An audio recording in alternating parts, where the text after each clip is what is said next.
Shalom, peuple de Dieu, que Dieu vous bénisse.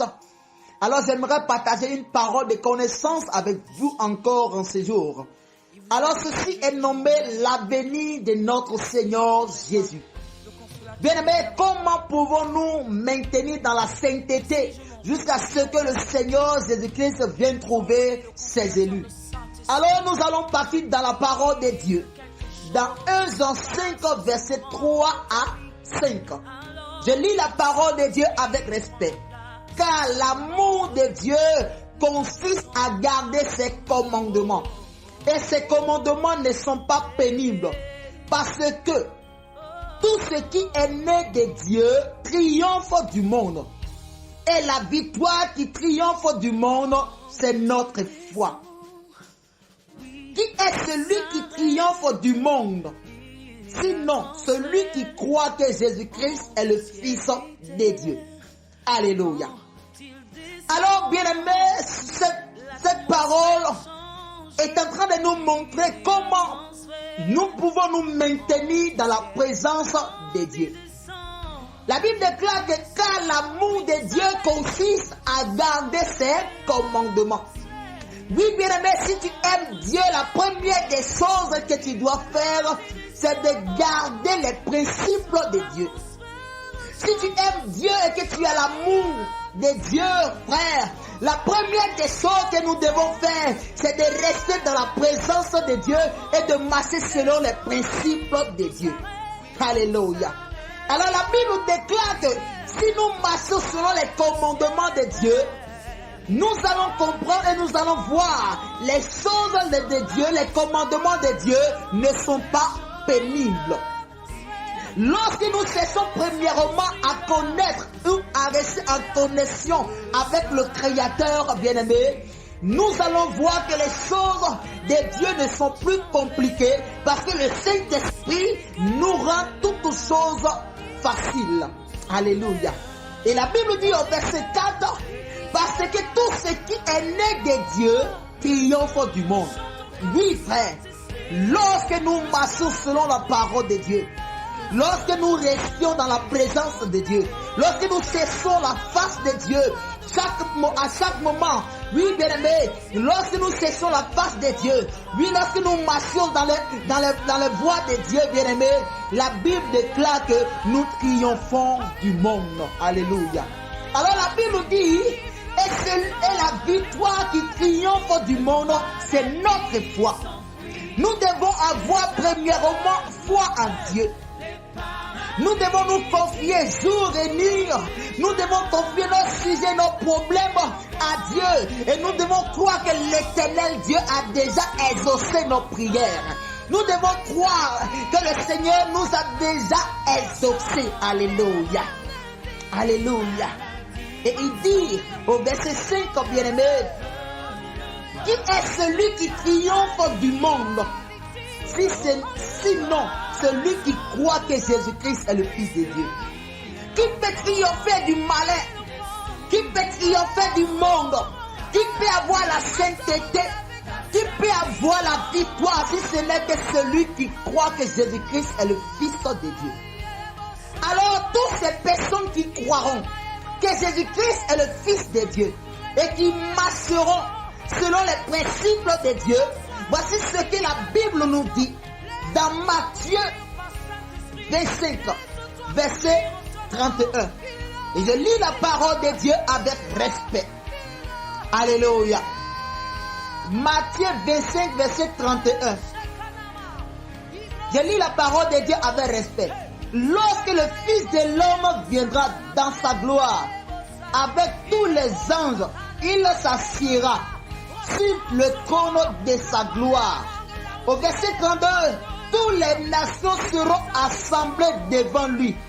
Il séparera les uns d'avec les autres, comme le berger sépare les brebis avec les boucles. Et il mettra les brebis à sa droite et les boucles à sa gauche. Alléluia. Au verset 34, lorsque le roi dira à ceux qui seront à sa droite, venez, vous qui êtes bénis de mon Père, prenez possession du royaume qui vous a été préparé dès la fondation du monde. Alors ici, la Bible déclare, lorsque le Fils de Dieu viendra pour chercher ses élus, pour chercher ceux-là même qui marchent selon sa parole déjà, ceux-là même qui font la volonté de Dieu, ceux-là même qui ont accepté de rester dans la présence et la connexion de Christ, la Bible déclare, lorsqu'il viendra dans sa gloire, lorsque toutes ces nations seront assemblées au-devant de lui pour un jugement éternel, l'Éternel te mettra à part. L'Éternel t'enlèvera au milieu des méchants et il te fera entrer dans le royaume de sa gloire. Il te fera entrer dans le royaume des pères. Il dit dans sa parole, je vais au verset 34, il dit, alors le roi dira, alors Jésus dira à ceux qui seront à sa droite, venez, vous qui êtes bénis de mon Père. Oui, bien-aimé, ta bénédiction est tellement grande. Ta bénédiction est tellement grande. Le Seigneur a déjà préparé quelque chose d'extraordinaire pour toi. Je vais dire à quelqu'un ce soir de ne plus se lamenter pour la situation qu'il vit sur la terre. Je vais dire à quelqu'un ce soir de ne plus regarder la situation, les choses qui l'entourent, mais de fixer un regard à l'Éternel, de regarder à Jésus, car le Seigneur a préparé quelque chose de merveilleux pour lui. Le Seigneur a préparé quelque chose d'extraordinaire pour toi. Bien aimé, la Bible déclare tu prendras possession du royaume de Dieu. Tu prendras possession du royaume de Dieu. Alléluia. Alléluia. La Bible déclare que depuis la fondation de la terre, le Seigneur t'a béni. Voilà pourquoi j'ai dit que ta bénédiction est tellement grande. Et lorsque nous lisons, oh Seigneur, tu es merveilleux. Lorsque nous lisons Matthieu 25 au verset 46, il dit les méchants iront dans le châtiment éternel, mais les justes à la vie éternelle. Frère, ne te lamente plus, ne t'inquiète plus. Tu as choisi le meilleur chemin. Tu as choisi le bon Dieu. Tu as choisi le meilleur des meilleurs. Tu as choisi le vrai des vrais. Tu as choisi le roi des rois. Tu as choisi Jésus-Christ qui donne le chemin et qui est le chemin de la vérité et la vie. Celui qui te donne, qui est le...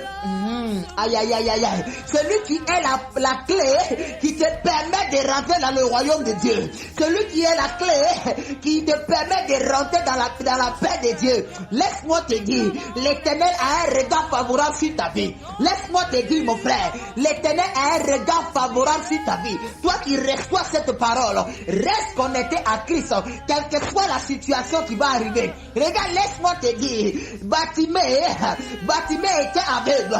La Bible déclare qu'il a crié à Jésus et les gens ont voulu l'empêcher, mais quand il a persisté, il a crié.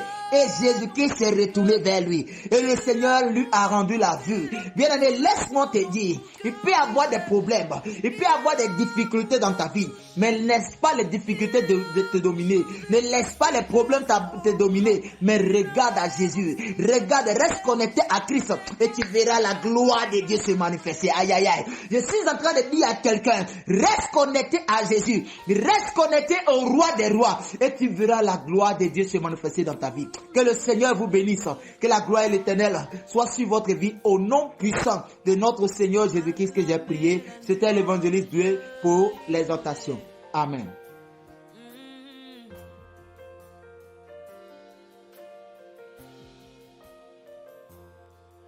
Rejoindre les anges pour l'adorer.